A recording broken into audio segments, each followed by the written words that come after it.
Hey everyone, I hope you're having a good morning. Today we were in Romans chapter 6, verses 15 to the end of the chapter. And Paul asks a really good question. In verse 15 he says, "Well then, since God's grace has set us free from the law, does that mean we can go on sinning?" And really what that question is, if you want to rephrase that, is if God's grace is constantly covering our imperfections, does it not matter how we live from here on out? If God's grace has covered my imperfections now, won't God cover my imperfections later? So why does it matter what I do, right? And that's a question that I've heard people ask before. And Paul goes on to say, of course not. Don't you realize that you become a slave of whatever you choose to obey? You can be a slave to sin, which leads to death, or you can choose to obey God, which leads to righteous living.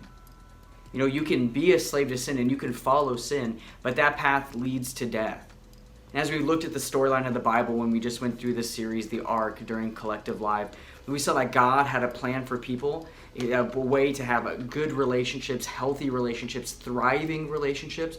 And we saw how that came and got broken by our decisions. But then God instituted a plan to come redeem us back to Him, into relationship with Him. And the whole storyline of the Bible shows that what God has for us, it is what's most fulfilling for us. And if you believe that to be true about God's character, as the Bible consistently shows throughout the whole storyline, then we can feel confident in the fact that, no, we shouldn't be a slave to sin. Because if being a slave to sin is outside of God's plan for people, then it's not a good plan for us to live our lives by. And yes, it is true that God's grace is sufficient for you.